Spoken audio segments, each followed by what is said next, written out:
Nagawa mo talaga akong sigawan at talikuran. Nang dahil lang sa Magdang yun, mas mahalaga pa siya kesa sa akin na asawa mo. Dario, mahal kita. Mahal na mahal kita. Sa pagkakataong ito, ako naman ang piliin mo. Buntis ako! Hindi. Hindi rin pwede yan. Ipalaglag mo yung batang yan. Hindi ka pwede magbuntis. Walang pagtataksil ang hindi sinasadya.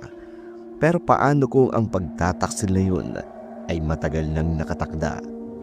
Magagawa mo pa bang ipaubaya ang taong mahal mo kahit na sa kanya umiikot ang buong buhay mo? Magandang araw po sa inyong lahat. Pakinggan po natin ang kwentong padala ng isa sa ating mga masugid na tagapakinig. Sadya nating inilihim ang mga tunay nitong pagkakakilanlan, maging ang mga lugar na pinangyarihan upang mapangalagaan ang seguridad at kaligtasan ng mga taong sangkot sa ating kwento. Tawagin na lamang natin siya sa pangalang Magda. 18 taong gulang, dalaga at maganda. Namumuhay ng simple sa Sitio Bulao, katuwang ng kanyang ina na si Aling Anita. Sa ilang taong paninirahan niya sa sityong iyon, nakilala siyang masayahin, palakaibigan at matulungin. Pero nang minsang nagawi siya sa isang kuweba, doon niya nadampot ang isang bote ng likido. Mukhang alak ang lalagyan, kaya dinala niya ito sa kanilang bahay. Tumikim siya ng kalahating baso. Doon siya nakaramdam ng kakaibang pag-init ng kanyang katawan.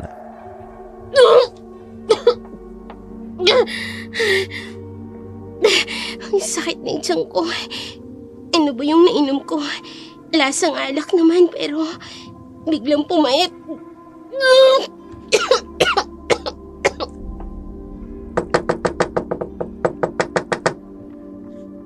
Magda! Ano ba yan? Bakit nagkakaganyan ka? Buksan mo nga tong pintuan ng banyo! Wala po, inay. May nakain lang ako. Kaya po medyo sinikmura. Hoy! Ikaw Baka kung anong milagrong ginagawa mo at nagduduwal ka riyan! Nanay talaga, oo. Advance masyado mag-isip. Wala nga akong jowa eh.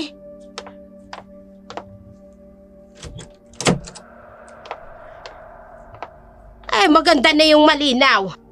Hala, bumalik ka na ron. Hinahanap ka na nila Brother Binoy. Kanina pa naghihintay ang ibang kabataan sa'yo.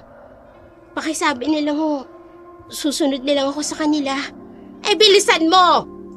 Masamang pinaghihintay ang mga kaibigan.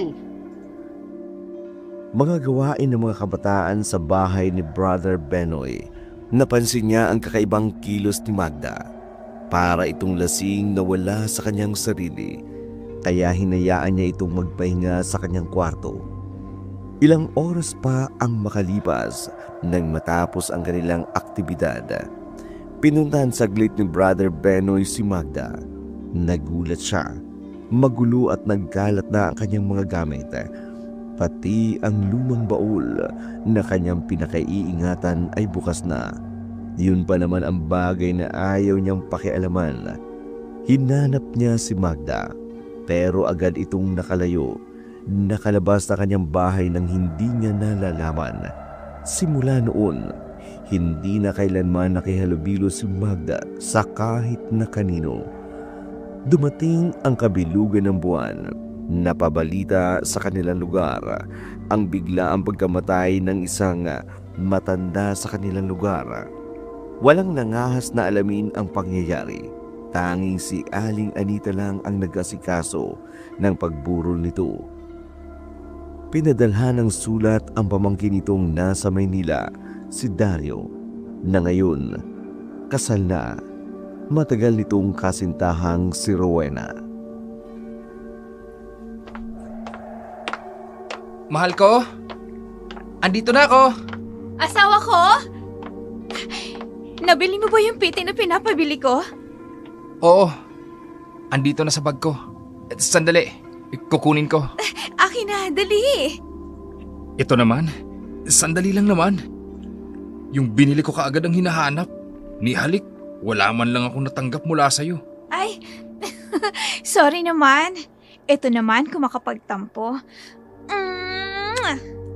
Ayan, edi nawala yung tampo ko. Saan ba yun? Huy, dahan-dahan ka naman sa pagpunta mo sa banyo. Madudulas ka na niyan eh. Hintayin mo ako dito ah. Paglabas ko, may magandang balita akong sasabihin sa'yo. Sige na, magbibihis lang ako saglit sa kwarto natin.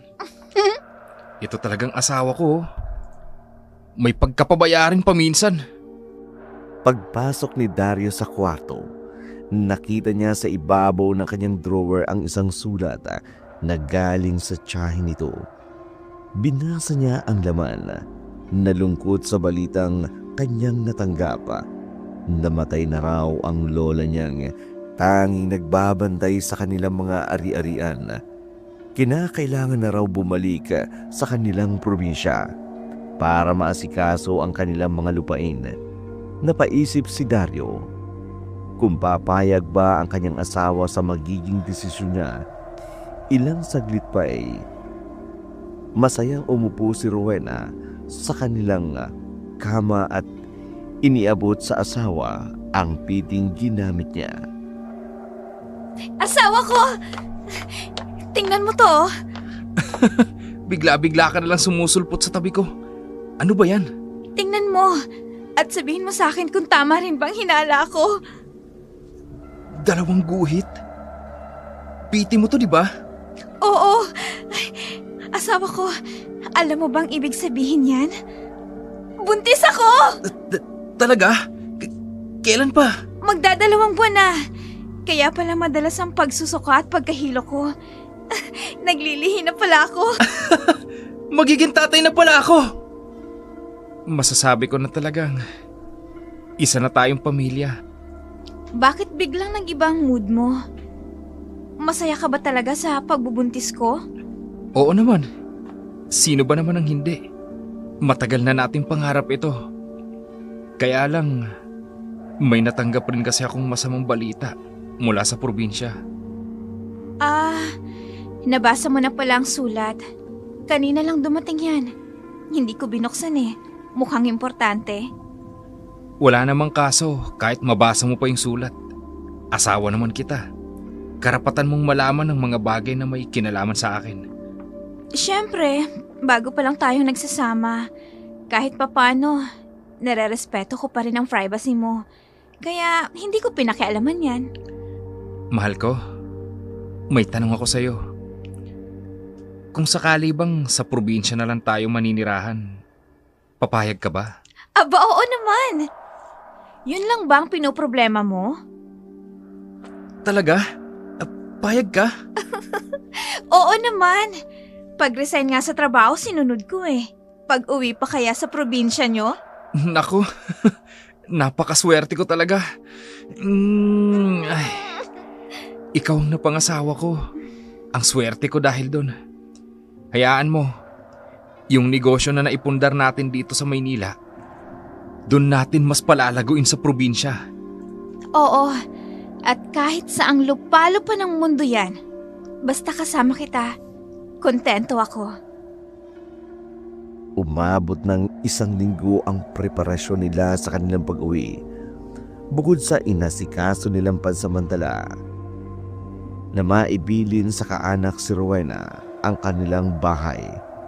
Nagligpit pa sila ng iilang mga kagamitan nilang dadalhin sa probinsya.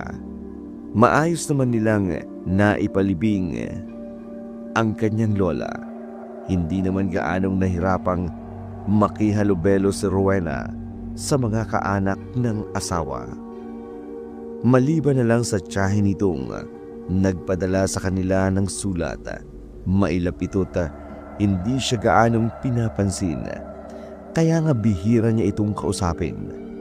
Isang umaga, habang nagliligpit sila ng ilan sa mga kagamitang iniwan ng lola ni Dario, napansin niya ang isang dalagang pasulyap-sulyap at patingin-tingin sa kanilang mag-asawa. Nakabalik na pala siya. Ang saya ko. Pwede ko na pala siya ulit puntahan. Kaya lang, laging may babaeng nakabuntot sa kanya.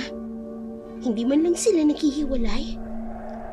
Mahal, kunin mo na itong mga kurtina. Lalabanan natin yan bukas. Sino bang dalagang yun? Panay ang tingin kay Dario. Nung burol ko pa napapansin ang pasulyap-sulyap niya sa asawa ko. Mahal, kanina pa kita kinakausap, hindi ka sumasagot. Sino bang tinitingnan mo dyan? Asawa ko? Yung dalagang yun? Yung madalas na tumutulong sa atin? Kilala mo ba siya? Ah, si Magda yun. Pinsan ko. Bakit? Pinsan mo pala siya. Kaya pala lagi siyang nandito sa atin. Kababata ko rin siya. Madalas kaming magkasamang utusan ni Chang. Kaya sanay lagi yan dito sa bahay. Dalaga pa rin siya? Oo, bata pa yan. Pero mukhang wala pa ring boyfriend. Sa ganda niyang yan? Walang nangangahas na manligaw? Ewan ko ba dyan? Baka pihikan. At sandali, tatawagin ko para formal ko siyang maipakilala sa'yo. Magda! Tinawag ako ni Dario. Akala ko, hindi niyo pa rin ako mapapansin. Magda! Kumusta ka na? Ayos lang. Heto, matagal na naghintay sa pagbabalik mo. Hinihintay mong pagbabalik ko? Oo, di ba may usapan tayo noon? Dario, asawa ko. Hindi mo na ako ipinakilala sa kanya. Asawa niya ang babae? Kaya pala gano'n na lang makadikit kay Dario. Oo nga pala. Ikaw naman kasi Magda, ang daldal mo. Magda, si Rowena, ang asawa ko. Rowena, siya naman si Magda. Ang pinakamalapit kong kababata at pinsan. Kinagagala ko makilala ka, Magda. Ako rin. Masaya akong makilala ka. Nakapag-asawa na siya. Hindi man lang nagpaalam sa akin. Nakakainis. Ngayon na nagkakilala na tayo, hindi na ako maiilang na makita ka dito sa bahay. Sana ganun ka rin sa akin. Nako, hindi no. Bakit? Sino ka pa? Hindi naman ako triggered sa'yo, no? Magda, ano nangyari sa'yo? Bigla ka na lang nanahimik dyan. Ha? Nanahimik? Hindi naman Napapaisip lang ako kung anong pwedeng pagkain na madala ko rito sa inyo. Bilang pagbati ng pagdating nyo ni Rowena. Alam ko na. Dalhan mo na lang kami ng espesyal na gawa ni Chang Anita. Yung binagol. Miss na miss ko nang kainin yun eh. O sige, magluluto kami bukas. Sasabihin ko si nanay. Paano? Aalis na ako. Paggabi ni, siguradong hinihintay na ako nun sa bahay. Sige.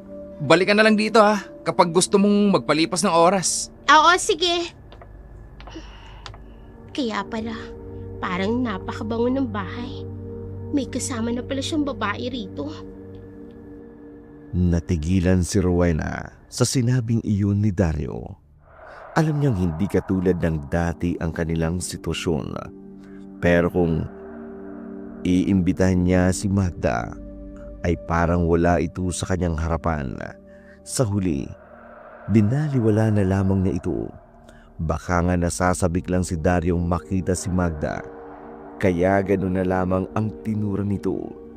Kinahapunan ng araw din yun, naisipan ni Rowena na magsimba. Nakasabayan niya si Magda sa paglalakad. Papunta sila sa bayan. Humiwala ito ng daan.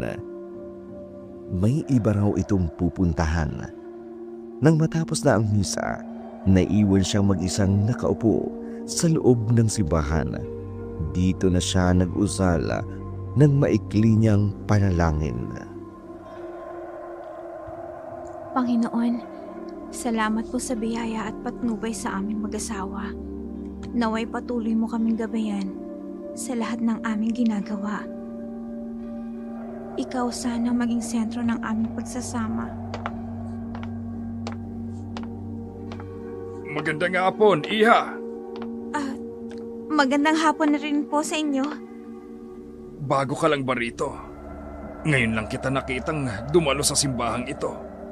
Isa ka bang turista? Hindi po ako turista.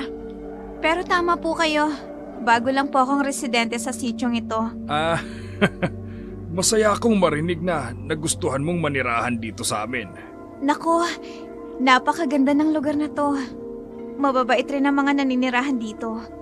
Wala pong taong hindi magugustuhang manirahan sa sityong ito. Kung sa bagay, totoo yan. Pero hindi lahat ng kumikinang ay ginto. Hindi lahat ng maganda ay mapagkakatiwalaan. Ang mapagkunwaring bait, madalas ay may tinatagong bangis. Parang napakalalim naman po yata ng sinasabi niyong yan, Manong. Bakit po? May gusto po ba kayong ipahiwatig sa akin? May mali po ba sa positibong bagay na nakikita ko sa lugar ninyo? Wala naman. Isa lamang yung kasabihan na may kasamang papala. Lalo na sa isang katulad mong dayo rito sa aming lugar. Salamat po. Salamat sa paalala, Manong. Nako, baka natatakot kita ng mga sinabi ko. Hindi ako masamang tao, ha. Isa akong misyonero dito sa sityo. Ako si Brother Binoy. Ako naman po si Rowena. Misyonaryo po pala kayo, brother. Kaya po pala ganyan kayo kung magsalita. Hindi naman po ako natatakot.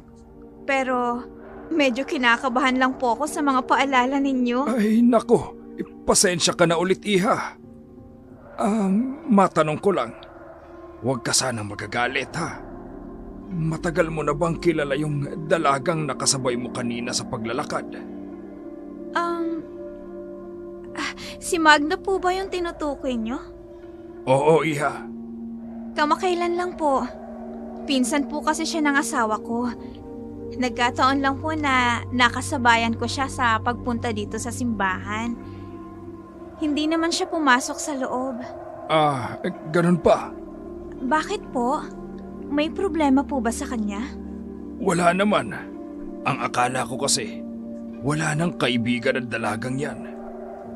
Bagong kakilala pa lang ho namin.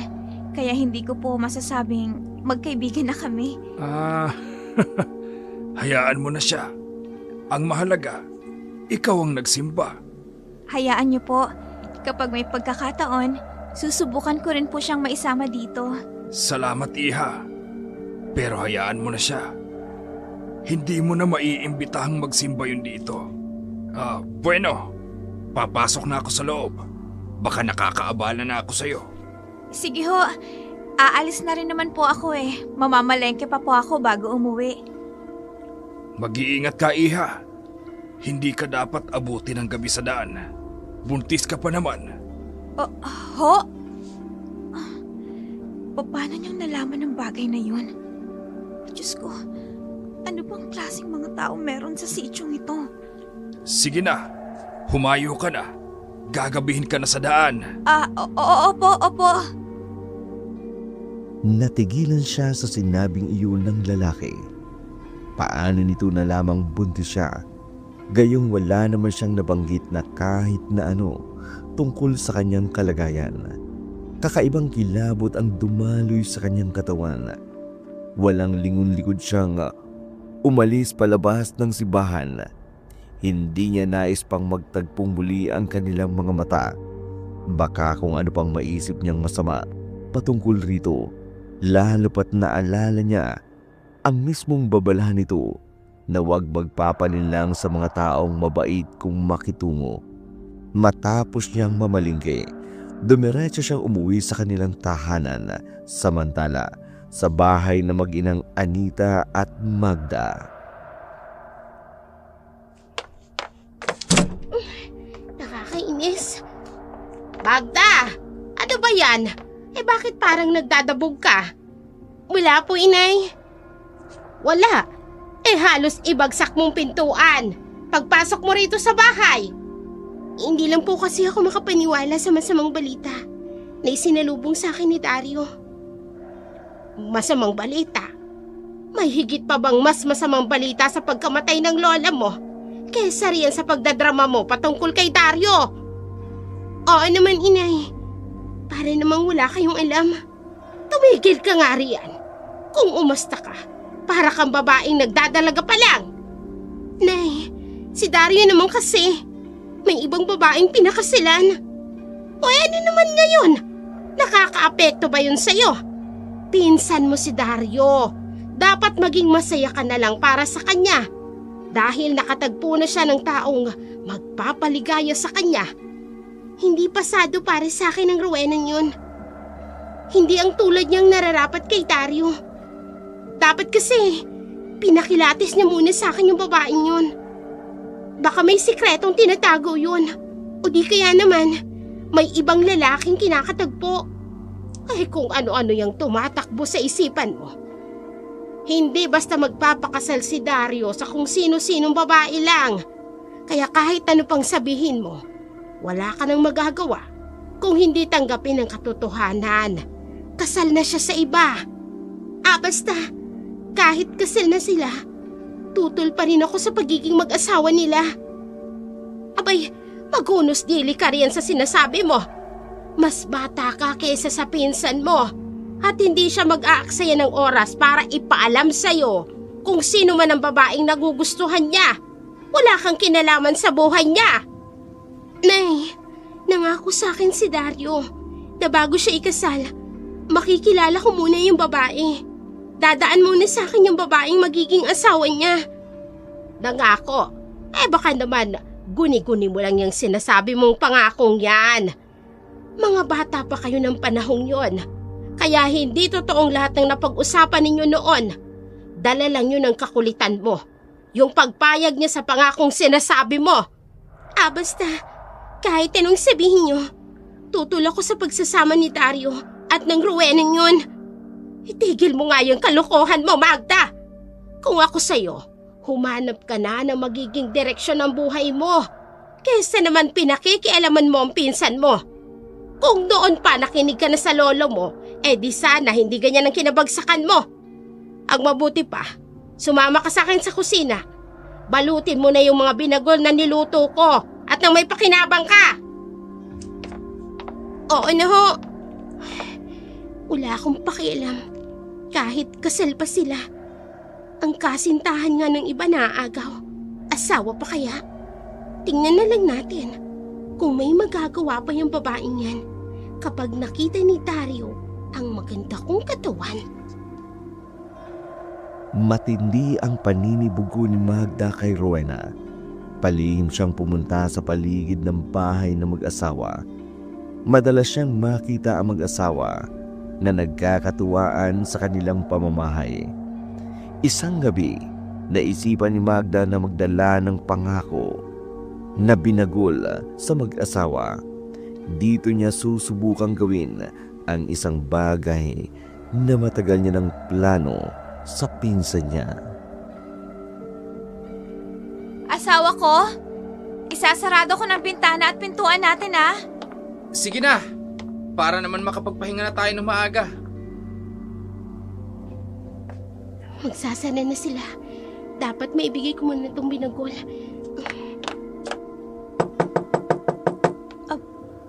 Alanganing oras may kakatok pa. Sino ba to? Sandali lang. Nandyan na. Magandang gabi. Magda? Gabing-gabi na. Bakit nandito ka pa? Andyan ba si Dario? Pakisabi sa kanya nandito ako. May dala akong pagkain. Pagkain? This oras ng gabi? At nagsuot pa talaga ng damit na halos kita ng 2 chocolate heels niya? Basta sabihan mo na lang na nandito ako.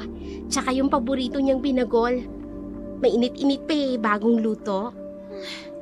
Baka naman ibang mainit-init na binagol ang dala niya. Nasa Samar nga kami. Pero binitbit niya ang buhol. para ipangalanda kanyang dibdib niya rito na para bang chocolate hills ang kulay at saka itsura. Ano? Nandyan ba siya? Oo sana eh. Kaya lang magpapahinga na kami. Pagod kasi si Dario sa maghapong pag-aasikaso sa bukid, alam mo na. Kaya kailangan niyang maagang matulog. Mahal! Sino ba yung kausap mo? At hindi mo pa isinasara ang pinto? Asawa ko! Si Magda! Bit-bit niya ang chocolate hills niya. Yung binagol. Binagol? Talaga? Dala ni Magda? Tara, dito sa loob. Pasok ka, Insan. Mabuti naman. Naabutan ko pa kayong gising. Alam ko kasing paborito mo tong kakanin eh. Bagong luto yan. Kakainis. Matutulog na nga kami. Storbo. Uy, totoo nga. Masarap nga ito. Tara mahal, sa kusina. Kumain tayo. Sige na. Busog na ako sa kinain nating hapunan. Baka hindi na ako matunawan eh. Sayang naman. Hindi mo agad matitikman ang masarap na binagol ni Chang.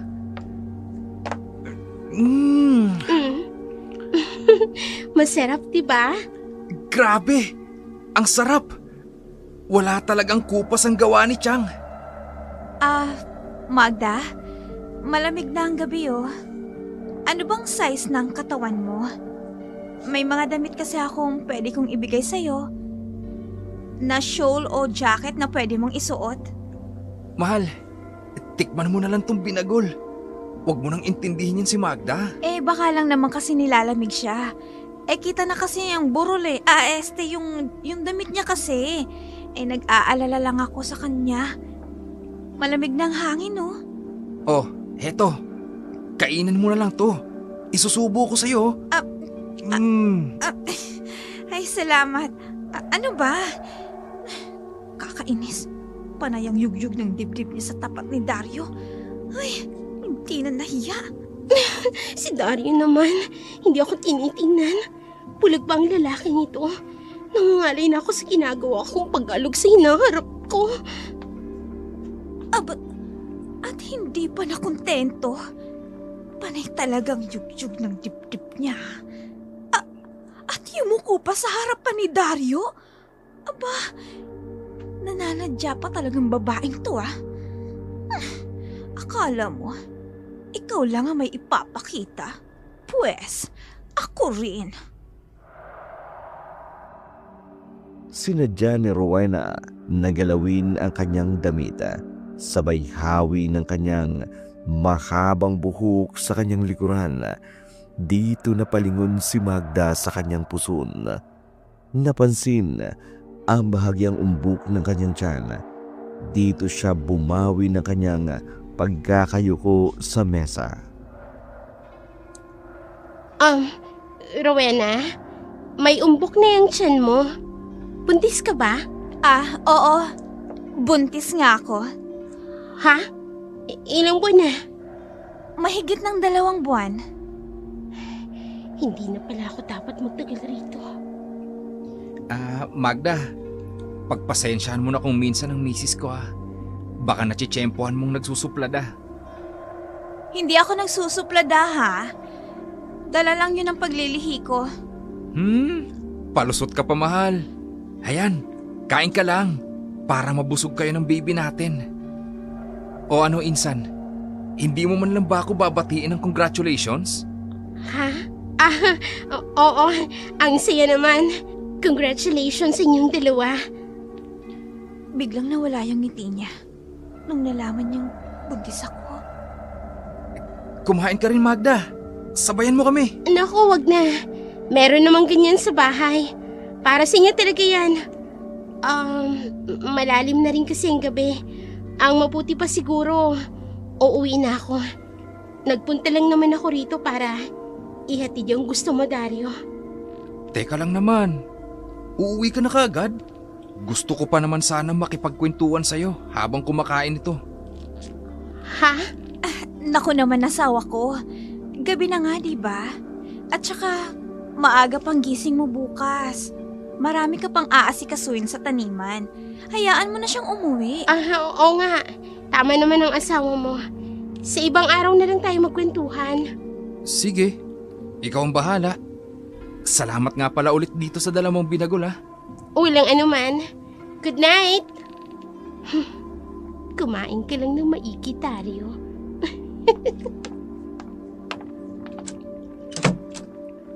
Mahal, yung sobra ha, itago mo dun sa lalagyan natin.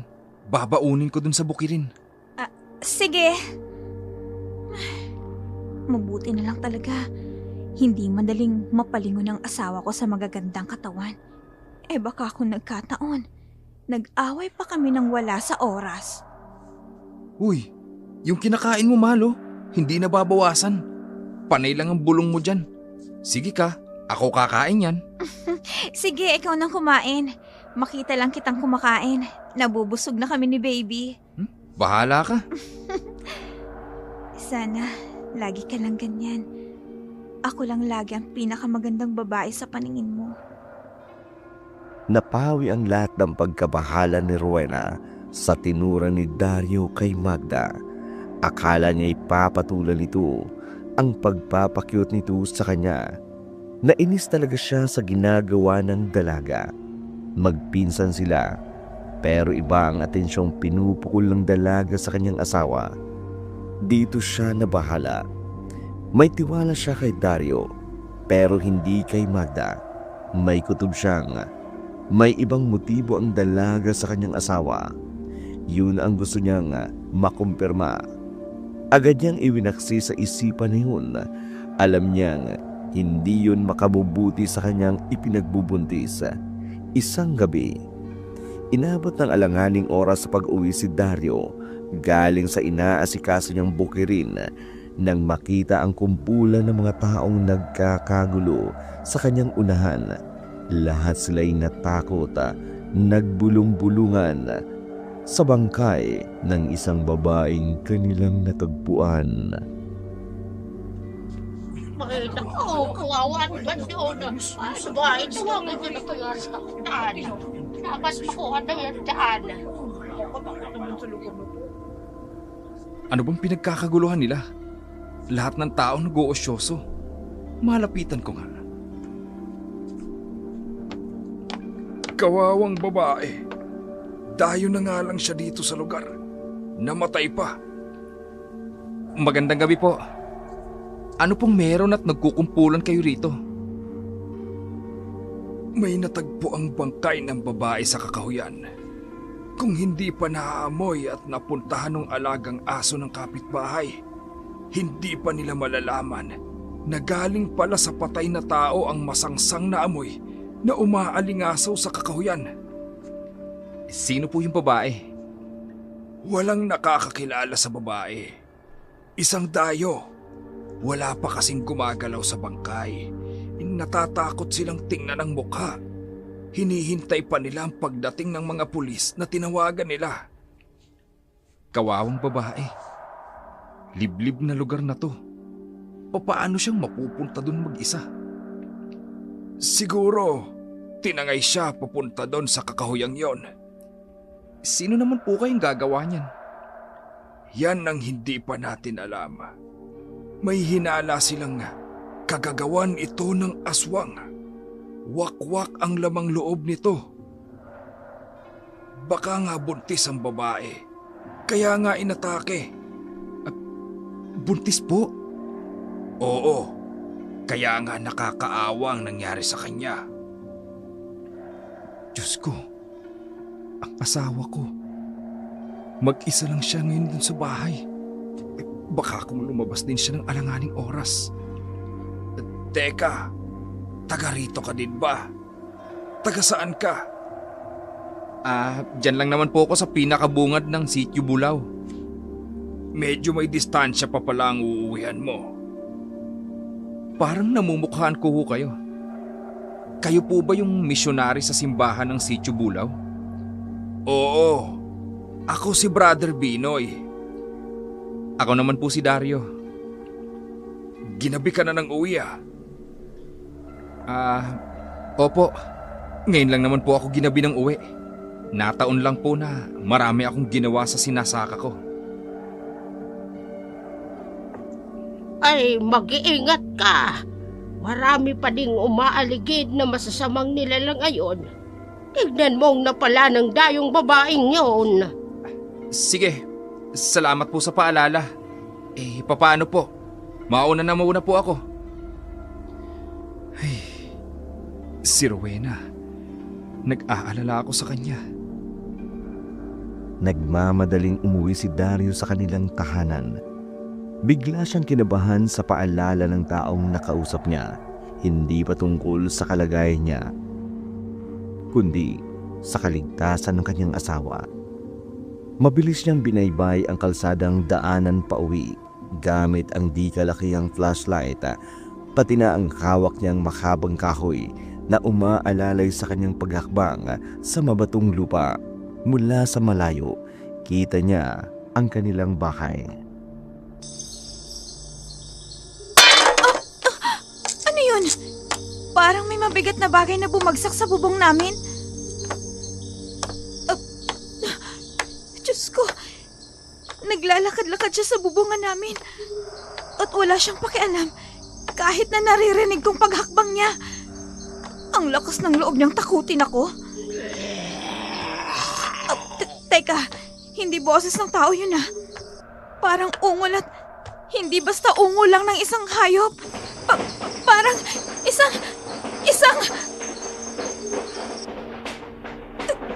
Ha! Hindi! Tinutuklap niya bubong namin! Gusto niyang pumasok ng bahay! Diyos ko! Ano bang kailangan niyo sa akin? Hoy! Kung sino ka mang nandyan sa bubungan ko! Itigil mo yan! Umalis ka dyan!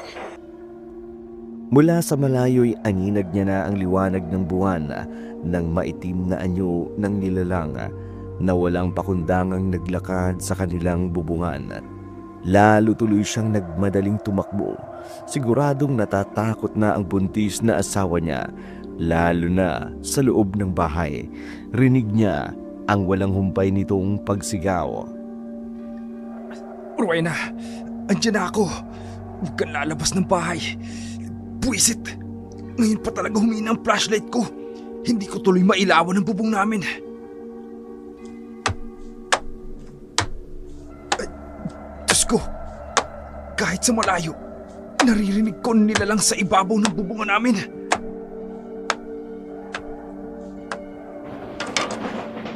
Hindi maaari. Tinutuklap niyang bubungan. Rowena! Asawa ko! Itigil mo na yan! Pakiusap! Tama na! Hindi lang isang nilalang ang nakapaligid sa bahay namin. Pati ang pintuan. Binubuksan niya! Diyos ko! Tulungan niyo ako! Iligtas niyo po ako sa nilalang na gumugulo sa akin! Diyos ko! Sino yan? Huwag ka papasok! Ikaw rin na nasa bubungan! Itigil mo yan! Tantanan niya na ako! Pakiusap! Tama na! Wag! Mahal! Ako to! Si Dario! Rowena, kumalma ka! Dario! Dario, ikaw na ba talaga yan? Oo, ako nga. Kumalma ka na. Andito na ako. Dario, ang akala ko ikaw yung nilalang na nanggugulo sa bubong. Hindi. Yung nilalang na sinasabi mo, nasa bubong pa rin siya bago ako makapasok dito. Hindi basta nilalang o hayop ito. Isa itong aswang. Aswang? Inaatake tayo ng aswang? Dahil ba sa buntis ako? Oo, maaaring ganun. Kaya nga dito ka lang. Huwag kang lalabas. Teka, sandali. Yung ingay sa bubong, meron pa ba? Susubukan kong silipin kung naroon pa ang nilalang na nakita ko. Dalhin mong flashlight mo para makita mo kung nasa taas pa nga ito. Walang kwenta ang mga flashlight ko. Wala nang baterya. Ang mabuti pa, ikuha mo na lang ako ng asin. Isasaboy ko sa buong kabahayan. Teka, huwag ka na lang kayang lumabas. Baka bigla kanyang saktan. Pakiramdaman muna natin. Baka kung tsumitsyempo lang ito. Ipagpabukas mo na lang ang pagsilip sa bubong. Natatakot akong mag-isa. Sige, iikutin ko na lang ang bawat sulok ng bahay. Titingnan ko kung gaano kalaki ang natuklap niya sa bubong natin. Bukas, hindi rin muna ako pupunta sa bukid. Sasamahan na lang muna kita. Sa ngayon, wala tayong ibang gagawin kundi maghintay at magdasal. Diyos ko, tulungan niyo po kami. Kung ano man ang nasa labas ng bahay namin, itaboy niyo po sa pamamagitan ng makapangyarihan mong ngalan. Aalis sa pamamahay namin ang kampo ng demonyong nangangahas na pakialaman kami, Diyos ko. Huwag niyo po kaming hayaang mapahamak. Nagsusumamo po kami sa inyo, aming Panginoon. Mula sa itaas, huling narinig niya ang mahaba ngunit mahinang pagkakalmot ng matutulis na kuko sa yero. Kasabay noon ang biglang pag-angat ng bubong, parang may bumelong tumalon papalayo sa ibabaw ng bubungan. Nagkatinginan ang mag-asawa. Magandang sinyalis iyon nang tuluyan ng umalis ang nilalang. Ilang minuto rin ang tinagal bago napakalma ni Dario ang kanyang asawa. Maging ang bata sa kanyang sinapupunan. Ramdam ang takot at pangambang bumabalot sa buo niyang katawan. Hindi niya magawang iwan ang kanyang asawa. Nababahala siyang maapektuhan ang bata kung ma-stress ito ng gusto sa nangyari. Tinabihan niya ito hanggang makatulog. Dito niya kinuha ang pagkakataong ikutin saglit ang kabahayan. Hindi siya pwedeng magpakampante, lalo ba't mismong sila naranasan ang nakatatakot na pangyayaring yun. Samantala, si Brother Benoy habang pauwi sa kanyang tinutuluyan, natanaw niya sa di kalayuan si Magda, pagod, madumi at parang wala sa sarili.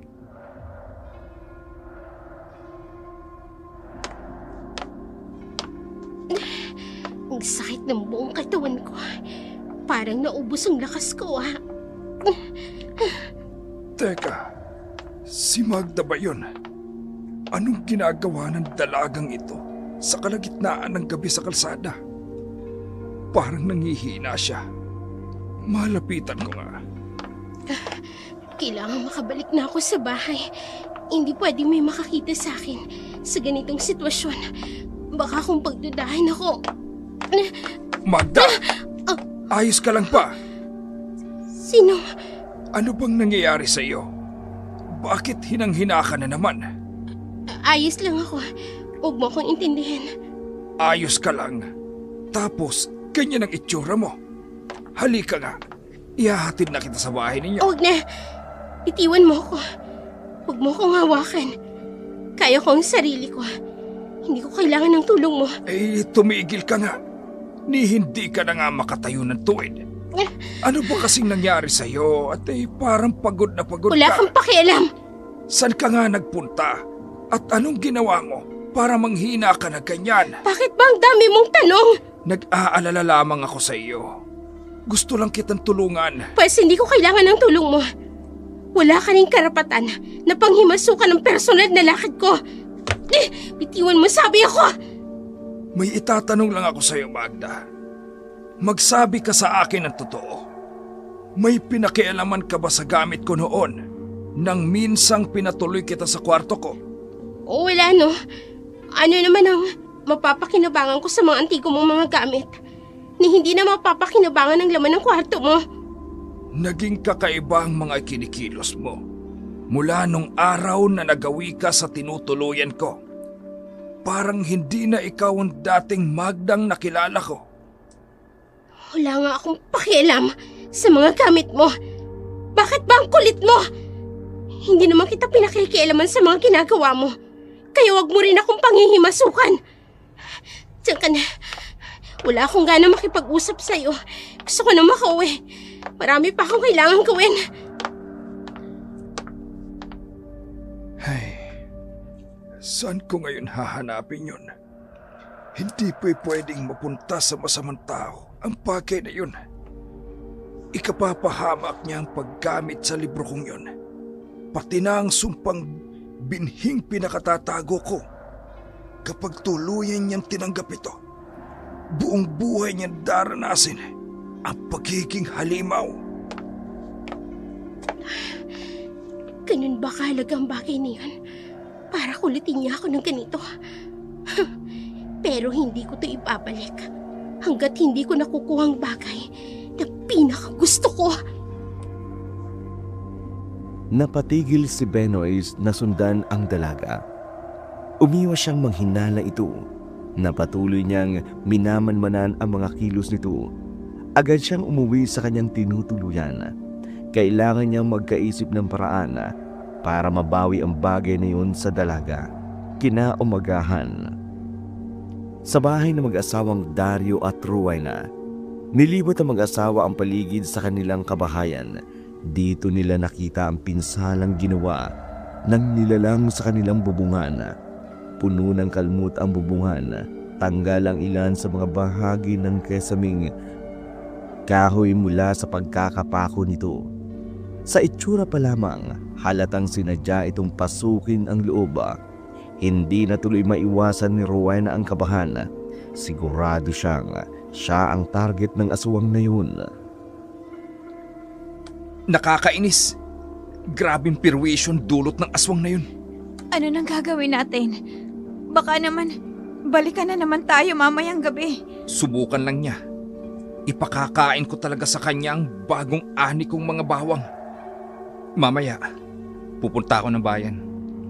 Kung kinakailangang ubusin natin ang asin sa palengke para ibudbud lang sa kapaligiran ng bahay, gagawin ko. Maprotektahan ko lang kayo mag-ina. Sobra ka naman, Dario. Hindi mo kailangang ubusin ang asin sa palengke para maprotektahan lang ako. Sapat na sa akin yung nandito ka lang lagi. Lalo na kapag sasapit na ang gabi. Ito naman, pinangingiti lang kita. Masyado ka na kasing natatakot dun sa aswang na nanggulo sa atin. Sandali lang ha. Titingnan ko lang muna ang likod bahay. Maghahanap ako ng kahoy na ipapalit dun sa mga nasirang kisame. Sige, maghahanda na rin ako ng makakain mo. Para kapag nagutom ka, may makakain ka. Aba, may kumakatok. Sino yan?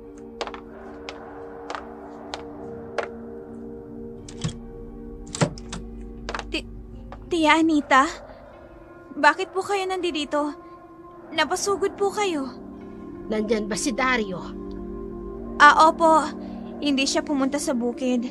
May inaayos po kasi siya dito sa bahay eh. Bakit ho? Itatanong ko lang sana sa kanya kung nagawi ba rito sa inyo si Magda. O di kaya'y nakausap man lang ba ninyo bago siya mawala ngayong araw na ito? Nawawala ho si Magda? Mula pa kagabi, hindi siya umuwi ng bahay. Pagkagising ko, sinilip ko ang silid niya. Hindi naman magulo ang kama. Baka lang ikako dito nakitulog sa inyo. Naku, hindi ho. Ang huling kita ko ho sa kanya yung gabing hinatira niya kami ng binagol. Hindi ko lang po sigurado kay Dario. Baka kung nagkausap sila kahapon ng umaga. Nag-aalala na ako sa batang yun. Napapadalas na kasi ang paglalakwatsa niya ng alanganing oras ng gabi. Ay uso pa naman ngayon ang pagkawala ng kababaihan. Kaya natatakot ako. Baka kung napaano na siya. Hindi naman ho siguro mapapahamak ang anak niyo. Matapang na babae si Magda. Kaya walang masamang mangyayaring masama sa kanya. Baka ho, napagawi lang siya sa ibang mga kaibigan niya. Walang gaanong kaibigan ng batang yon. Maliban kay Dario. Wala siyang malapit na kaibigan na pinupuntahan. Ay, saan na kaya nagpunta ang batang yon? Hayaan niyo po. Sasabihin ko po mamaya kay Dario. Pagkatapos niya hong ayusin ang bahay namin.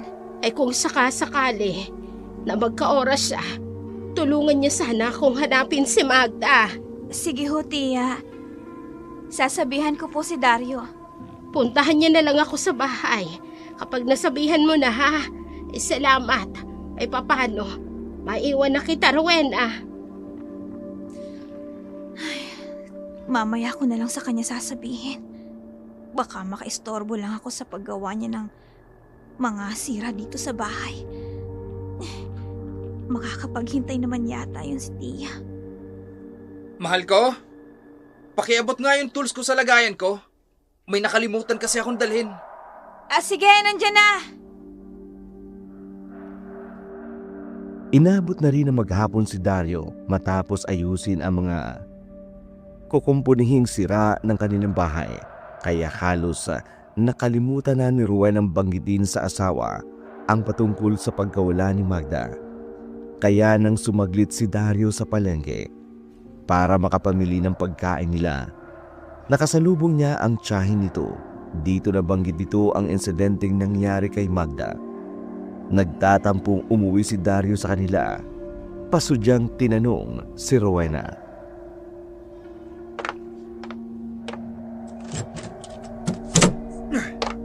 Dario! Asawa ko, bakit padabog mong isinara ang pinto? Nagpunta ba dito si Chang kanina? Ay, oo nga pala. Nakalimutan kong banggitin sa'yo. Busy ka kasi sa mga ginagawa mong sira dito sa bahay. Nakalimutan? O ayaw mo talagang banggitin? Ha? Anong ayaw kong banggitin sa sinasabi mo? Nagkita kami ni Chang sa palengke. Sinabi niya sa akin na pumunta siya dito. Humihingi ng tulong para hanapin si Magda. Ang sabi mo raw, busy ako at di pwedeng istorbohin. Teka, wala akong sinasabing ganyan sa kanya. Ang sabi ko, mamaya na kasi meron ka pang ginagawa. Sasabihin ko naman sana sa'yo na pumunta siya dito, pero pagkatapos sana ng trabaho mo. Siya rin mismo nagsabi na kapag may oras ka, tutulungan mo siyang hanapin si Magda. Bakit wala ka man lang nabanggit sa akin kanina pa?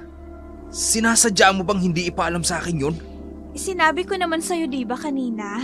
Nakalimutan ko lang. Ibang nakalimutan sa ayaw banggitin. Bakit pa pakiramdam ko? Sinadya mo talagang hindi agad sabihin sa akin yun. May sama ka ba ng loob sa pinsan kong si Magda? Wala akong sama ng loob kay Magda. Pero may pagkakataong ilang ako sa kanya, yun lang. Hey, Sa reaksyon mong yan, ramdam kong mas naniniwala ka sa sinasabi ng tiyang mo kaysa sa akin. Dario, ako ang asawa mo. Ako pa talagang pagdududahan mo, ha? ang daming oras na nasayang. Dapat kanina ko pa natulungan si Chang na hanapin si Magda. At ano?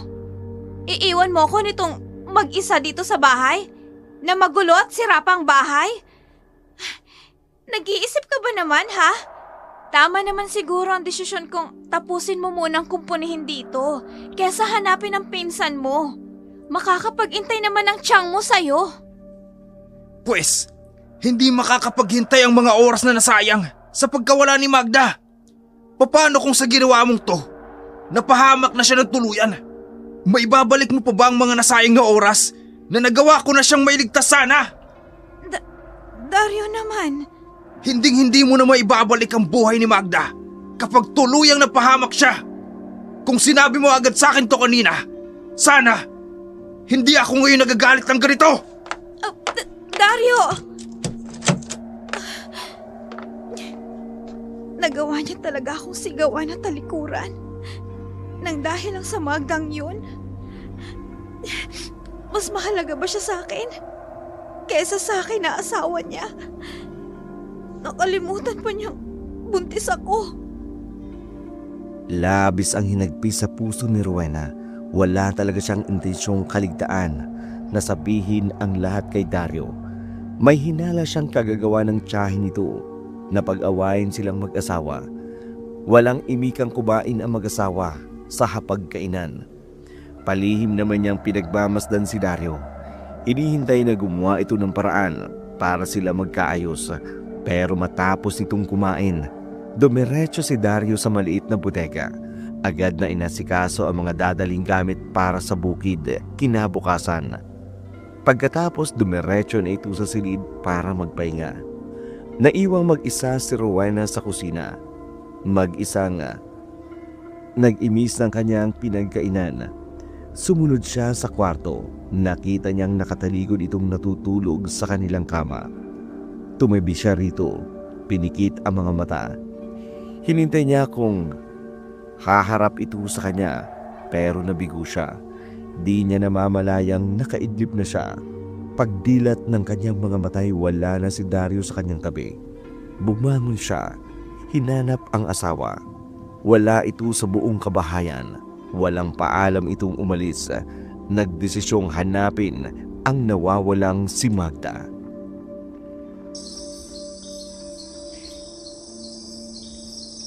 Aling Anita, bakit nyo kasi hinayaang magpagala-gala kung saan si Magda? Alam mo namang minor de edad pa ang bata. Nasa tamang edad na siya. Kaya nga tiwala akong hindi siya gagawa ng ikapapahamak niya. Brother, sumama ka sa amin para tumulong sa paghahanap. Kaya huwag mo na akong sermonan.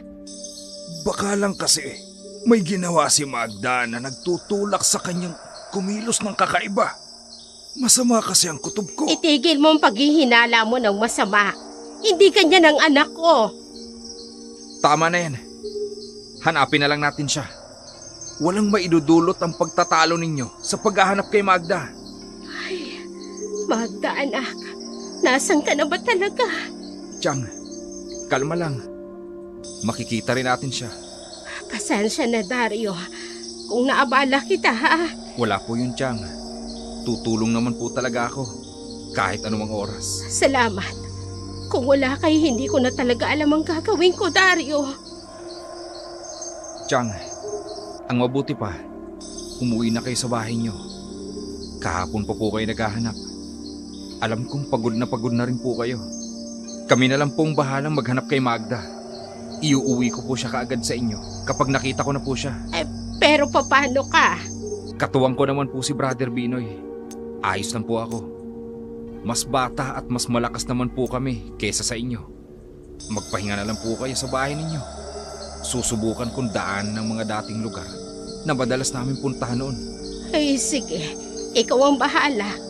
Basta balitaan mo ko kapag nakita mo siya. Mag-iingat po kayo sa pag-uwi ninyo. Ikaw rin, iho, mag-iingat ka. Sige na, Brother Binoy. Sa ibang lugar ka maghanap. Ako naman, sa mga dati naming napupuntahan. Sige, iho.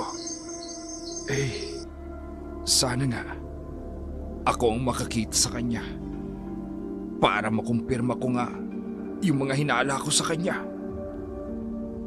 Mag-isang tinahak ni Dario ang mga lugar na madalas nilang puntahan noon nila Magda. Mula sa park, burol, sapa, maging ang mga kakahuyang madalas nilang akyatin. Pinuntahan niya pero ni anino ng dalagay wala siyang nakita. Muli siyang naglakad, pilit na inaalala ang isa pang lugar na hindi niya pa napupuntahan. Sa di kalayuan, narinig niya ang malakas na lagaslas ng tubig. Hinanap niya ang daan papunta sa lugar na yun. Sa bandang unahan, kitang-kita niya ang isang talong napakaganda. Sa likuran noon ay may isang kuweba. Dito siya nagmadaling maglakad. Hindi na siya nag-aksaya pa ng oras. Ito ang isa sa pinakapaboritong lugar nilang puntahan noon ni Magda. Tumawid siya ng talon. Pinasok ang bungad ng kuwebang nakatago roon. Sa loob nito, malamig ang hangin. Madilim ang paligid. Tanging ang flashlight lang na hawak niya ang nagsisilbing ilaw para makita ang kapaligiran. Dahan-dahan siyang humakbang papasok roon. Sa bandang unahan, nakita niya ang nakahandusay na si Magda. Diyos ko! Magda! Gumising ka! Magda! Ano ba nangyari sa'yo? Paano ka napunta rito? Halika nga! Bumangon ka dyan! Dario, Oo, ako nga. Anong ginagawa mo rito? Bakit mo pinuntahan ang kuwebang to? sabi ko na nga, Ping, kapag nawala ako, hahanapin mo ko. Pasaway ka talaga. Alam mo bang kahapon pa nag-aalala ang tiyang sa'yo? Hindi na siya halos makatulog sa kaiisip kung napaano ka na. Bakit ka ba nandito? Namiss kita, Dario. Namiss kita. Teka nga, huwag kang ganyan. Bumangon ka dyan, Magda. Ang init ng katawan niya. Para siyang nilalagnat. Sandali. Basang-basa ang damit mo ah. Kailangan mo magpalit ng damit. Ano bang nangyayari sa yung babae ka? Inilapag ni Dario si Magda sa mahabang batong nakalatag sa kuweba. Dito niya pinunasan ng tuyo niyang damit ang dalaga. Inilabas mula sa kanyang lalagyan ang ilang tuyo niyang mga damit. Nang humarap siya sa dalaga, natigilan siya. Kahit nasabihin pang pinsan niya ito, babae pa rin naman talaga si Magda at maganda. Nang mga sandaling iyon, kinailangan niyang hubarin ang basang damit ng dalaga. Para hindi ito magising, dahan-dahan niyang tinanggal ang pagkakasara ng botones ng kanyang pangitaas. Maging ang suot nitong mahabang pantalon. Isusuot na sana niya ang tiyong t-shirt niyang dala nang bigla itong bumangon at yumakap sa kanya.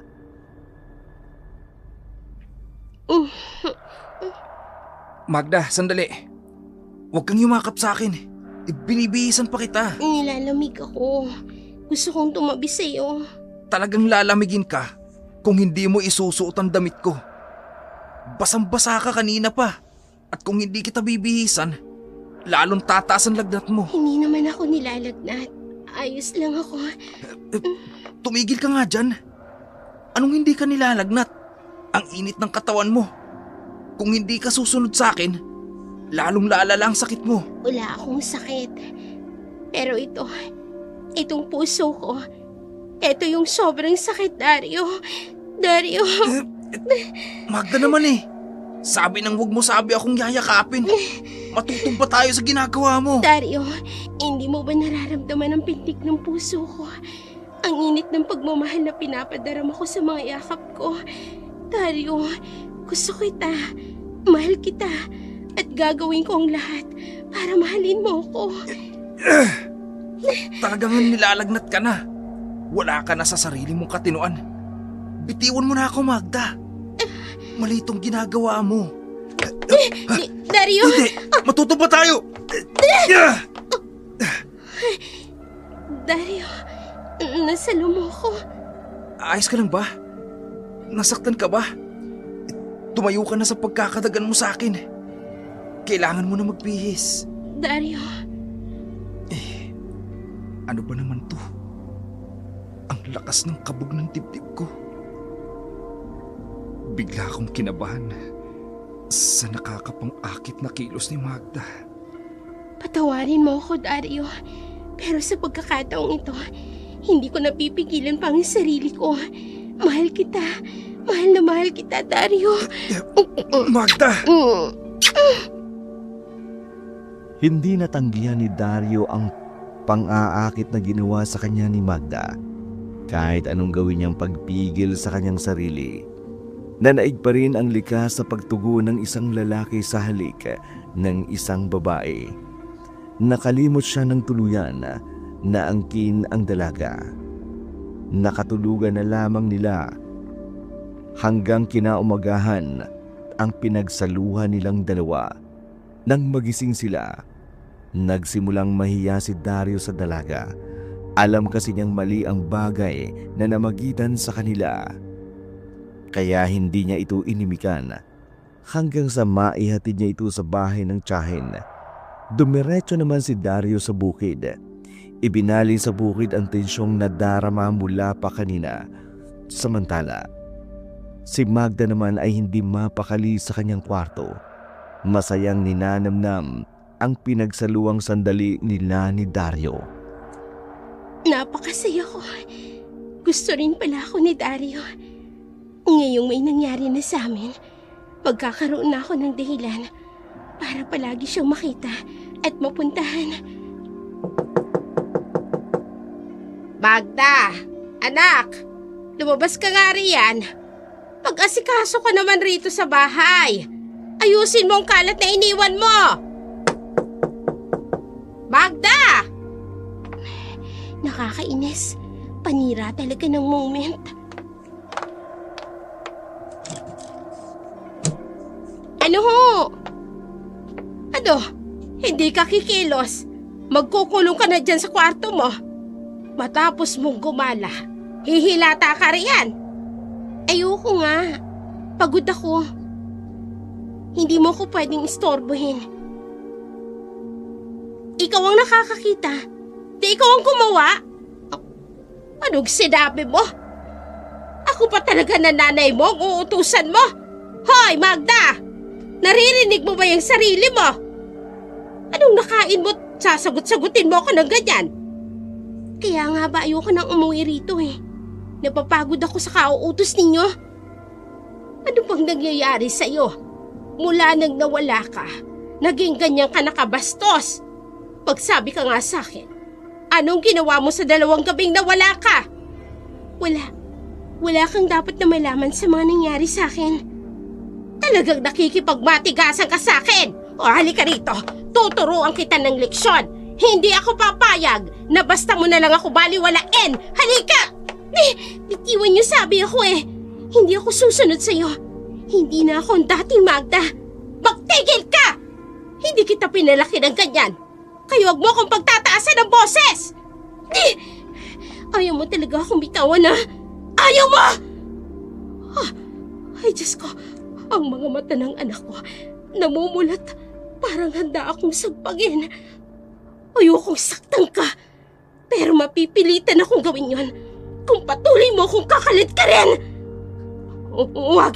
Huwag mo ko sasaktan. Hindi na kita pakikialaman. Sa uli-uling gawin mo sa akin to, hindi ako magdadalawang isip. Nagilitan niya malamang mong liig. Ay Diyos ko, ano bang meron sa anak kong ito? Hindi naman siya dating ganito. Ang lahat ng mga ikinikilos niya, naging kakaiba.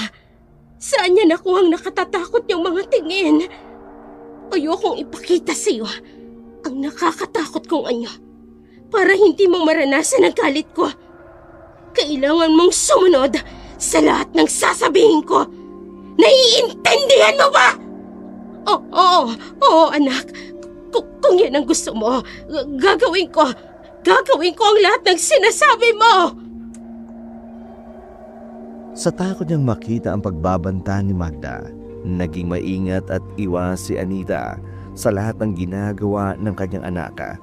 Sa tuwing nasa bahay na ito, bibihira niya itong kibuin at kausapin. Ayaw niyang muling maranasan ang nakatatakot na magabanta ni Magda. Mabilis na lumipas ang mga buwan, lalong nagpakita ng kakaibang ugali si Magda. Hindi lang sa kanyang ina, maging sa ibang tao, maging ang mga kakilala nito't dating kaibigan, naging mailapa, iwas at tila may sarili itong mundo. Maliban na lang kapag si Dario ang kaharap nito, magiliw, masayahin at malambing ito sa kanya. Kaya mas lalo itong nairita kapag nagpupunta ito sa kanilang bahay. Hindi pa nga ayos ang alitan nilang mag-asawa, dadagdagan pa ng problema nila ang panay-panay na pagtambay nito sa kanilang bahay. Rowena, anong oras ang dating ni Dario? Maya-maya pa siguro. Pauwi pa lang yun eh.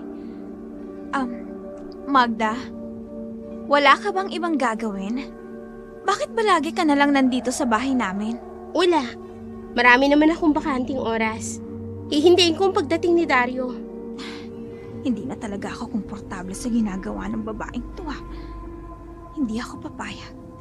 Nang dahil lang sa kanya, magkakaroon ng lamat ang pagsasama naming mag-asawa. Siya nga pala, Rowena.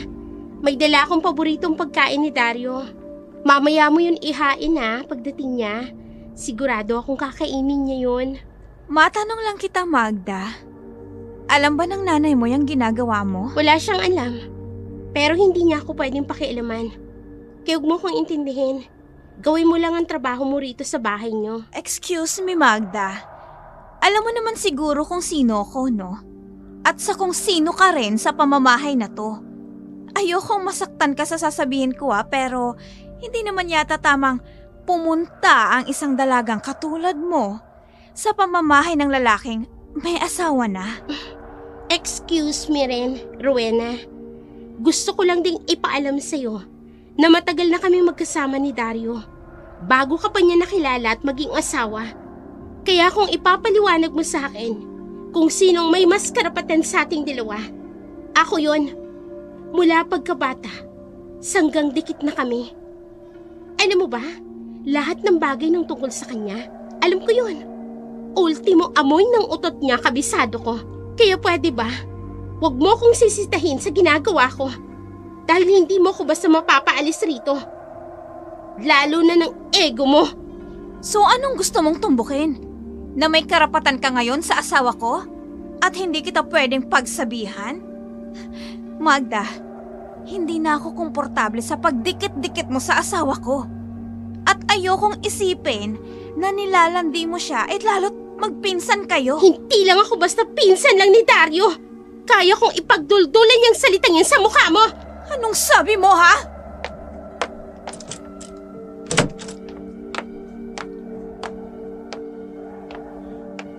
Anong kaguluhan to? Bakit ganyan itsura nyo? Dario, wala naman. Nag-uusap lang kami ni Rowena. Anong nag-uusap?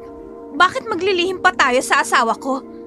Mas magandang marinig niya mismo ang dahilan ng pagtatalo natin. Ano ba kasi yun? Pagod na nga yung tao. Problema agad ang isasalubong nyo sa akin. Rowena, intindihin mo naman si Dario. Hindi ito ang oras para pag-usapan yan. Halika, may dala akong pagkain. Punta tayo sa kusina. Magda, pwede ba umuwi ka na sa inyo? Huwag ka na munang pumunta dito sa bahay kung pwede. Lagi naman akong pumupunta rito Bakit ngayon? Bigla mo akong pagbabawalan. Hindi mo ba narinig ang sinabi ni Dario? Umuwi ka na sa inyo? Hindi, ayoko. Dito lang ako. Hindi mo pa nga tinitikman ang dala kong pagkain para sa'yo. Pwede ba, Magda? Huwag mo nang dagdagan ng inis at pagod ko. Umuwi ka na. Iwasan mo na rin ang pagpunta-punta mo dito. Dario, huwag mo akong ipagtabuyan. Gusto kitang makasama, makausap, makakwentuhan, at hindi ako aalis rito. Hindi ko gagawin ang gusto mo. Ano ka ba, Magda? Bingi ka ba? Pinapamukha na sa'yo ang lugar mo. Nakikipagmatigasan ka pa rin. Gumising ka nga sa panaginip mo. Hindi! Ayoko! Hindi ako aalis rito hanggat wala kang sinasabi sa akin sapat na dahilan para iwasan kita. Gusto mo ba talagang malaman, ha? Dario, Itigil mo ng pagbuntot-buntot mo sa akin. Wala kang malalim na puwang sa buhay ko. Wala ka ring dahilan para ipagsiksikan mo sa akin ang sarili mo. Maganda ka, dalaga at matalino. Huwag mong iburong sarili mo sa nakaraan mo. Oo, close tayo. Overprotective ako. Inaalagaan kita at binabantayan. Kasi nga pinsan kita. Kababata. Alam ng lahat ng tao dito kung mag-ano tayo. Kaya kahit ano pang isipin mo, hindi na magbabago ang katotohanan. Magpinsan lang tayo. Hanggang doon na lang yun. Yan ang ipasok mo sa kukote mo. Magda, ngayong narinig mo na ang totoo, dapat lang sigurong umuwi ka na sa inyo. ngayon mo pa talaga sasabihin sa akin yan. Kung kailan may gusto kong ipagtapat sa'yo. Nakakainis ka, Dario.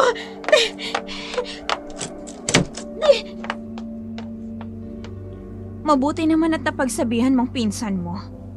Ang akala ko kasi, mas papaboran mo pa rin yun kesa sa akin. Ginawa ko lang ang sa tingin kong tama. Gusto ko na magpahinga. Matutulog na ako. Sinaway mo nga ang pinsan mo, pero ang alita nating dalawa, ni hindi mo man lang magagawa ng paraan para maayos? Hindi pa ba sapat sa'yo yung ginawa ko, ha? Ano pa bang gusto mong gawin ko? Dario naman, asawa mo ko. Buntis ako. Bakit ngayon? Hindi ko na nararamdaman ang pag-aalaga mo sa akin. Bigla ka na rin nagbago. Dario, Ano ba talagang nangyayari sa'yo? Pagod lang ako. Kaya mainit ang ulo ko. Huwag mo na muna akong sabayan, pwede? Gusto ko ng tahimik na kapaligiran. Yung makakapagpahinga ako. Alam mo, sa ginagawa mong pag-iwas sa mga tanong ko, ipinapakita mo lang sa akin na nataliwas lahat ng mga sinabi mo kay Magda. Ang tunay na nararamdaman mo. Hindi ko alam kung anong nangyari sa inyong dalawa para magkaganyan ka. Walang nangyari sa amin. Naguguluhan lang ako sa mga bagay-bagay. Lalo na nang bumalik tayo rito. Umuwi tayo dito dahil sa kagustuhan mo. Pero dahil din doon, nag-aaway na tayo. Ano ngayon ang gusto mong palabasin? Nang dahil sa pagdadala mo sa akin dito, nagulo na ang mundo niyo ni Magda? Rowena, ano ba? Manahimik ka nga muna. Natutuliling ng tenga ko sa ingay ng bibig mo. Kung gusto mo ng tahimik na pamamahay, pabayaan mo muna ako. Iniiwasan ko na nga magtalo tayo. Nang gagaslight ka pa. Please lang, kahit saglit, itikom mo yung bibig mo.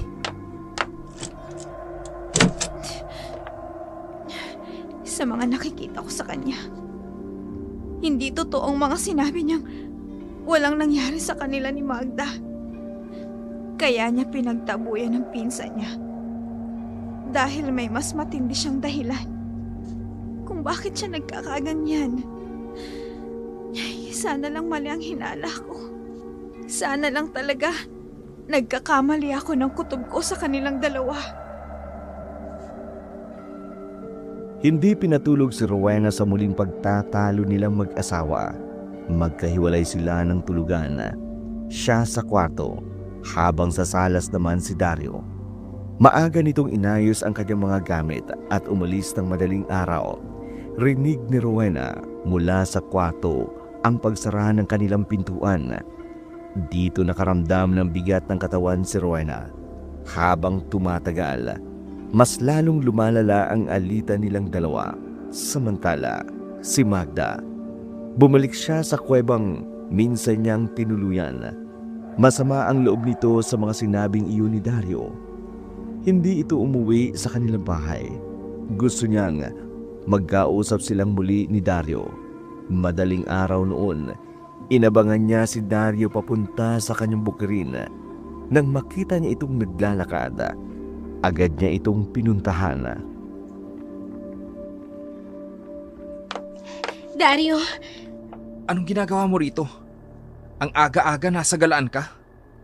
inaabangan talaga kita. Gusto kitang makausap. Hindi mo pa rin ba naiintindihan lahat ng sinabi ko sa'yo kagabi? Itigil mo na to. Ayoko nga. Mahirap bang intindihin ang sinasabi ko? Magda, umayos ka nga. Nang dahil sa'yo, napapadalas ang away namin mag-asawa. Ginagawa ko ito para iiwas ka sa gulo. Iiwas talaga sa gulo? O dahil ako ang iniiwasan mo? Tama na. Walang patutunguhan ng pag-uusap nating ito. May pupuntahan pa ako. Sandali lang. Mag-usap na muna tayo. Ayoko ng ganito. Magda, ano ba?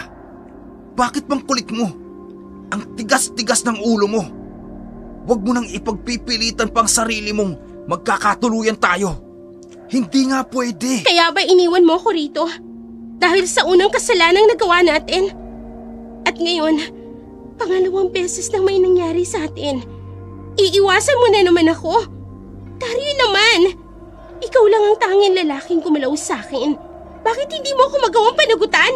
Kung may nangyari man sa atin nun, dahil yun sa kapusukan, dala ng kuryosidad ng ating kamusmusan. Yun lang yun, Magda. Dario, mahal kita. Mahal na mahal kita. Sa pagkakataong ito, ako naman ang piliin mo. Mali. Hindi nga pwede. Magkadugo tayo. Magpinsan. Hindi pa ba sapat na dahilan yun, Magda? At isa pa, may asawa na ako ngayon. Buntis si Rowena. Sa kanya ako may pananagutan. At hindi sa'yo.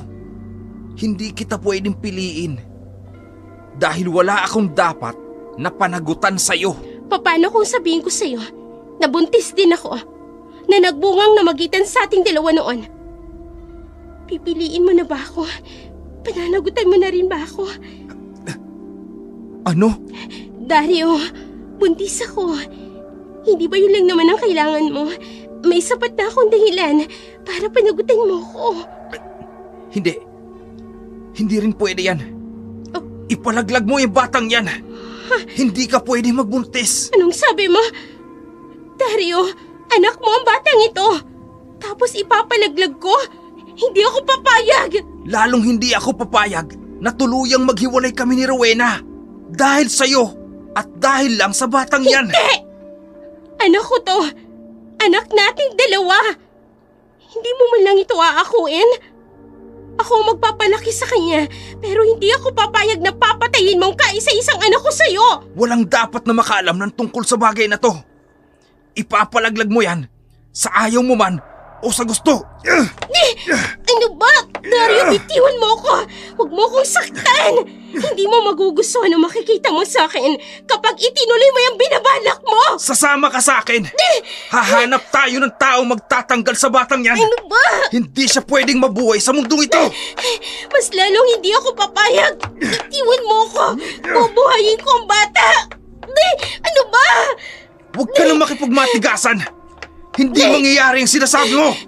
Wala na pala akong pagpipilian. Ayaw mo akong panagutan. Gusto mo ring patayin ang bata. Kaya hindi ko kayo hahayaang maging masaya ni Rowena. Kung hindi ka mapapasakin, mas mabuti pang wala ring makagisdang ama ang ipinagbabantas ni Rowena. Ikaw na lang ang kailangang mawala. Magda! Isa kang halimaw! Mamamatay ka! Mamamatay ka!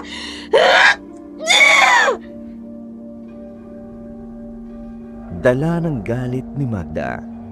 Ipinakita niya kay Dario ang tunay niyang anyo. Isang anyong ginusto ni Magda mula ng aksidente niyang mainom ang isang botelyang lalagyang nakuha niya sa kuwebang napuntahan. Ilang taon na rin ang kanyang ginugol para tuluyang makontrol ito. Kundi dahil sa mga bagay na nakuha niya sa baol, hindi niya magagawang kontrolin ang lahat ng bago niyang kakayahan.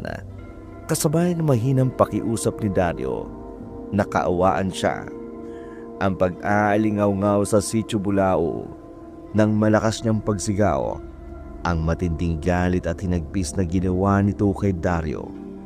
Naulinigan ang buong sitio, natigilan at nagtaka ang lahat, maging si Brother Benoy. Mag-isang naglakad pabalik sa simbahan ng kanyang tinutuluyan.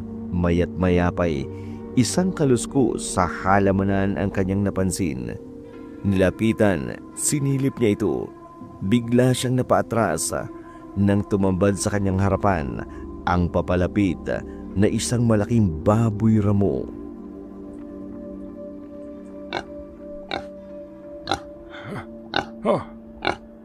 Baboy. Ang laking baboy ramo. Siya! Siya! Bakit niya ba ako sinusundan? Ano bang problema nito? Ay, Diyos ko! Naku, tingnan ninyo, may baboy ramo. Ano yan? Bakit ang laki yan? Hindi pa karaniwang baboy yun. Ano bang ginagawa niyo rito? Umuwi na kayo sa inyo! Ay, napakalaki niyan. Lumayo na tayo. Baka tayo pang pagbalingan yan. Bilis na. Ay, naku, galit yata. Ako ba ang puntirya niya? Pero bakit? Ikaw na nilalang ng kadiliman. Wala kang karapatan sa lugar na ito. Lumayas ka sa harapan ko. Lubayan mo ako! Hindi natinag ang hayop kahit anong taboy na ginawa ni Brother Benoy. Kamuntikan pa nga siya nitong kagatin. Mabuti na lang naging mabilis ang kanyang pagkilos. Nakailag siya sa pagsugod nito. Matapos noon, agad siyang umusal ng panalangin. Hinarap ang nangangalit na baboy. Nang lumayo ito sa kanya, kinuha niya ang pagkakataon na yun para makuha ang kanyang bertud. Nakapasok siya sa kanyang bahay Tiningnan ang isang kalendaryo na tanging siya lang ang nakakaintindi. Kaya pala ganito ang nangyari. Ito ang gabing pinakamalapit sa buwan sa mundo. Nangangahulugan lang na may nagbabadyang panganib. Napalingon siya sa labas ng kanyang bintana. Muling umalingaw-ngaw ang sigaw sa di kalayuan. Doon tuluyang nagkagulo ang sityo. Nagpulasan ang mga tao sa kanilang bahay. Umiwas sa panganib sa mga babalang hatid ng sigaw na yun. Samantala, masama ang pakiramdam ni Rowena. Nakahiga lamang ito sa kanyang higaan habang sapo ang 6 na buwan niyang ipinagbubuntis. Sumakit naman ang kanyang tiyan.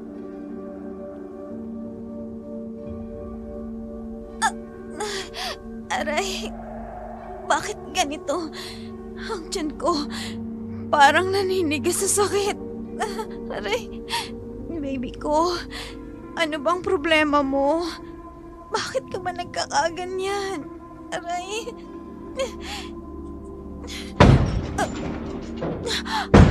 Ano yun? Oh, parang may bumagsak na naman sa bubungan namin. Oh, Diyos ko. Ngayon pa talaga.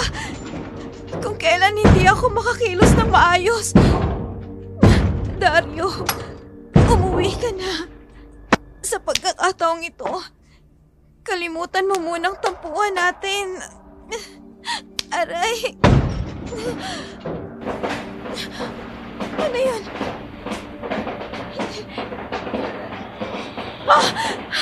Ang aswang talaga. Binabalikan niya talaga ako. Ano na ngayon ang gagawin ko? Mandag sa akin. Mahihirapan kita bago ko kainin ang anak mo. Tumigil ka na! Wala akong kasalanan sa'yo! Lubayan mo ako! Pakiusap! Mga kapitbahay! Tulungan niyo ako! Hindi ako makakilos! Tulungan niyo ako dito! Mga kapitbahay! Naalarma ang lahat sa paghingi ng tulong ni Rowena sa kanyang bahay. Si Aling Anita, Brother Benoy at iba pang mga kapitbahay. Naaninag ang maitim na anino ng nilalang sa bubungan nila. Pinuntahan ng dalawa si Rowena. Binuksan ang pinto, tinulungang makalabas doon.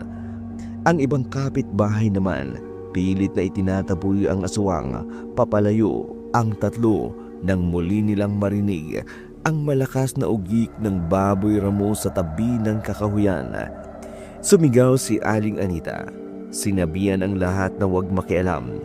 Nagtaka si Brother Benoy sa ginawang iyon ng matanda. Nagbulasang muli ang mga tao. Umiwas na habulin sila ng nilalang. Kaya naiwan ang tatlo sa tapat ng bahay ni Rowena. Napahinto sila sa kanilang kinatatayuan. Hindi nila mawari kung anong gagawin sa harap ng baboy ramo na yun. Lalo na kapag lumabas ito sa kanyang pinagtataguan. Bigla silang napalingon sa malakas na pagaspas na tila malaking kumot nitong bakpak. Bumaba ito sa tabi ng bahay. Siya ring paglaho ng tinig ng baboy sa di kalayuan. Lumapit sa kanila ang aswang, tanga ng isang malaking lumang sako na may lamang loob. Ibinagsak iyon sa kanilang harapan. Napatulala ang tatlo. Kaharap nila ang aswang na kinatatakutan ng lahat. Nakakatakam. Nakakagigil ang iyong amoy. Totoo ba to? Nasa mismong harapan ko ang isang aswang. Ay siya nga. Ganyan pala ang totoo niyang itsura. Hindi ako pwedeng magkamali. Totoo nga ang sinabi niya sa akin doon. Oh, Diyos ko, tulungan niyo po kami. Sumasabay pa sa sakit ng tiyan ko ang takot na nararamdaman ko. Rowena, tumakas ka na. Siguradong ikaw at ang bata sa sinapupunan mo ang gusto niya makuha. Hindi, ayoko. Unahin mo na ang kaligtasan mo. Kaya namin ang sarili namin. Ang isipin mo ay ang kaligtasan ng batang nasa tiyan mo. Sama-sama ho tayong tatakas. Hindi ako papayag na maiwan kayo. Nagpapakabayani ka ba, Rowena? Wala kang magagawa. Huwag ka rin mag-alala. Hindi ko naman kayo paghihiwa-hiwalayin. Magkakasama ko kayong kakainin. Ihuhuli ko nga lang kayong mag-ina. Kilala mo ko? Ako talaga ang pinupuntirya mo? Oo naman. Ano bang hilig namin mga aswang? Hindi ba? Mga sanggol. Aling Anita, kumilos ka na. Samahan mo na lang si Rowena.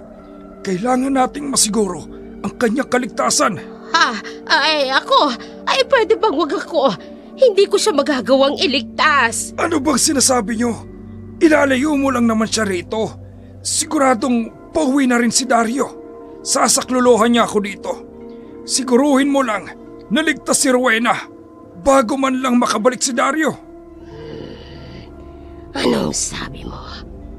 Pagbalik ni Dario.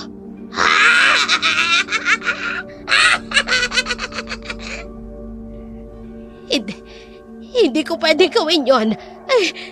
Mananagot ako. Hindi kita pwedeng sundin. Ano bang sinasabi nyo, Aling Anita? Kaligtasan ni Rowena ang pinag-uusapan natin dito. Kaya kumilos ka na.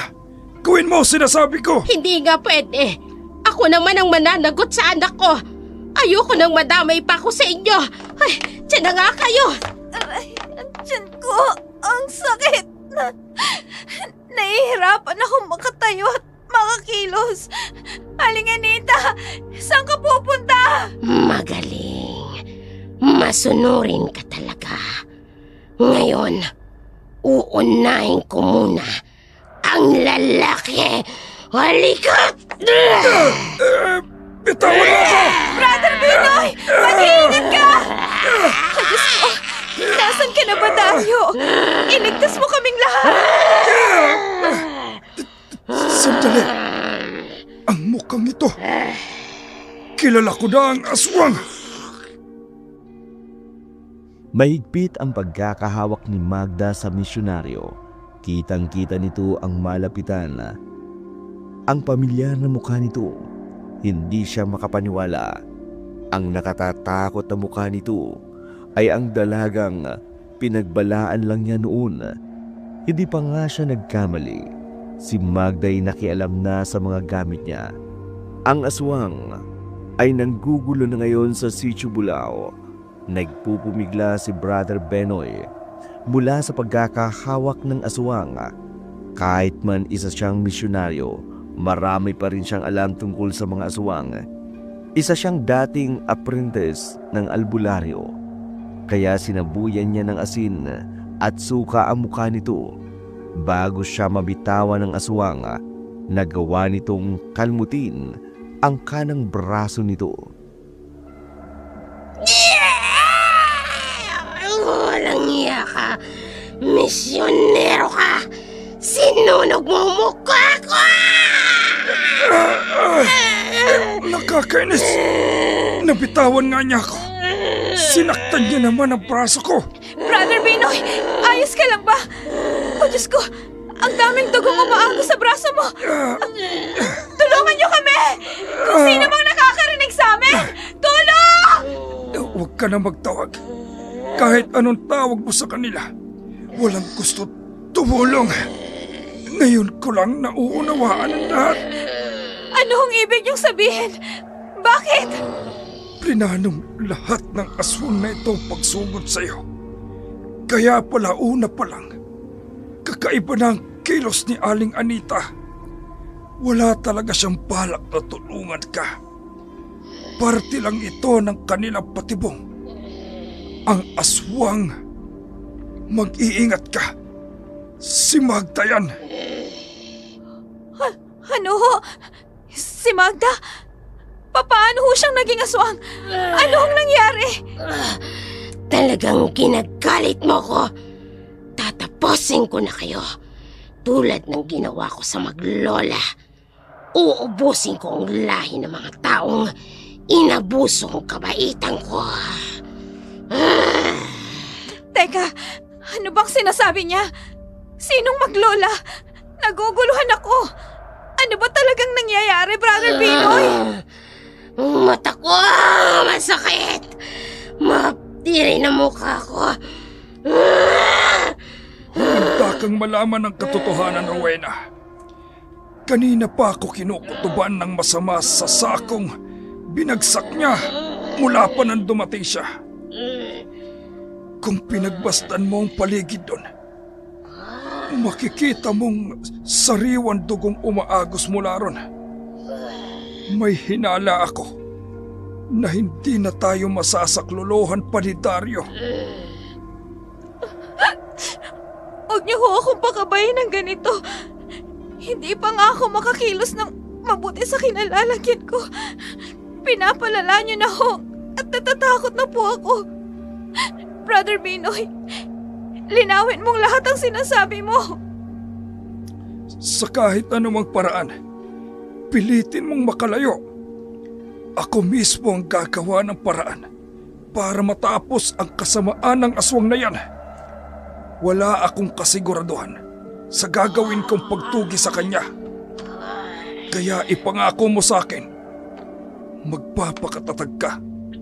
Oras na malaman mo kung ano ang laman ng sako. Pilitin mong mabuhay, hindi para kay Dario, kundi para sa magiging anak nyo. Sige na, kumilos ka na. Sa pagkakataong ito, sarili mo na lang ang maaasahan mo. Wala nang Daryong darating. Oo, gagawin kong sinasabi niyo. Kahit ang totoo, naguguluhan pa ako. Hindi kita mapapatawad.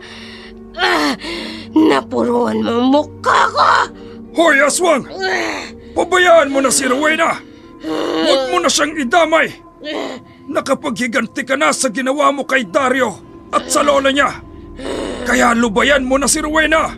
Ganun lang kadali. Ganun kadaling sabihin ang bagay na yan. Palibasa, hindi mo alam ang pakiramdam ng alipustahin na maglolang yan. Isinakripisyo kong buong pagkatao ko para lang maipagiganti ko ang kape ang ginawa nila sa akin. Pinamukha sa akin nang walang awang matandang yon na wala akong puwang para sa hapon niya. Pati si Dario, tinanggihan niyang ipinagbubuntis ko na anak niya. Silang dahilan ng pagiging aswang ko. Tinalikuran ko ang pagkatao ko para lamang patayin sila. Kaya nararapat lang na pagdusahan nila ang kanilang ginawa sa akin. Diyos ko, nagawa mo yun, Magda. Oo. Wala kang awa. At ganun din ang balak kong gawin sa magiging anak mo, Rowena. Wala akong ititirang buhay sa angka ni Dario. Kahit pati siya, damay na rin sa galit ko. Wala nang saysay ang paghihimutok mo. Pinatay mo na nga si Dario. Itadamay mo pa ang bata. Sige, subukan mong lumapit sa kanya. Ako mismo ang tatapos sa'yo. Hindi mo pa ako lubusang kilala. Alam ko na ang buong katotohanan. Kung sino ka. Pati na ang pakikipagsabuatan mo sa iyong nanay Anita. Kung ayaw mong malaman ng lahat ng tao ang totoo mong pagkatao, lumayo ka na. Hahantingin ka nila. Oras na malaman nilang ikaw yan, Magda! Puwisit ka, Binoy. Talagang minamatyagan mo ang mga kilos ko. Ano? Lalapit ka pa sa amin? O pati ang nanay mo, idadamay ko sa kasalanang dapat na pagbayaran mo? Sa kanyang kaliwang bulsa, ramdam kong napakalakas niyang bertud. Mapapahamak ako. Oras na ipagpilitan kong pakikipagtunggali sa kanya. Babalik na lamang ako. Marami pang pagkakataon para makuha ko ang anak ni Rowena. Ano pang hinihintay mo? Alis na! Hindi kita uurungan kahit na nasaktan mo ang kanang braso ko! Magtutuos tayong muli, Binoy. Babalikan ko rin si Rowena. Hindi ito ang huli nating pagkikita! Sa tagpong yun, kahit hinang-hina si Rowena, nilapitan niya ang dugoang sakong nakalagay malapit sa kanyang kinalalagyan.